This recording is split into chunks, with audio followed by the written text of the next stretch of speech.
এই দীর্ঘমেয়াদী কোমর অথবা পিঠের বাত রোগ থেকে কিন্তু আস্তে আস্তে আমরা খুব কমন একটা রোগের কথা চিন্তা করি, বলে যে স্যার আমার অ্যাঙ্কাইলোজিং হয়েছে, অ্যাঙ্কাইলোজিং স্পন্ডাইলিটিস।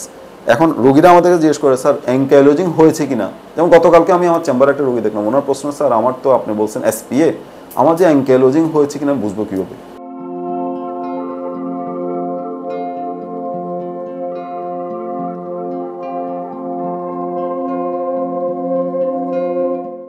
এসপিএ আর অ্যাঙ্কাইলোজিং কি একই রোগ কিনা।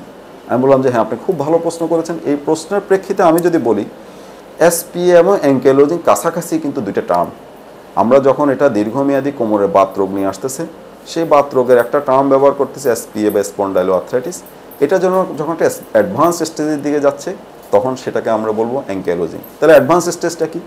আপনি যখন দেখবেন যে আপনার পিঠের অথবা কোমরের হাড়গুলো শক্ত হয়ে যাচ্ছে বাঁশের মতো, আপনি ঘাটটাকে আস্তে আস্তে একটু ঘুরাইতে পারছেন না, তারপর আপনি ঘাট দিয়ে মাথা উঁচু করে ছাদের দিকে তাকিয়ে দেখতে পাচ্ছেন না, তারপর দেখছেন আপনি বুক ভরে শ্বাস নিতে পারছেন না, তার মানে আপনার যে কোমর, পিঠ এবং বুকের যে পাঁজরের হাড়গুলো আস্তে আস্তে স্টিফ হয়ে যাচ্ছে, শক্ত হয়ে যাচ্ছে, স্বাভাবিক যে সে প্রসারণ করার কথা সেটা করতে পারতেছে না, আপনি নামাজের সুন্দর করে রুকু সেজদা করতে পারছেন না, তখনই আপনি বুঝতে পারবেন যে আপনার এই এসপিএ বা স্পন্ডাইলোআর্থ্রাইটিস অ্যাঙ্কাইলোজিংয়ের দিকে টার্ন নিচ্ছে।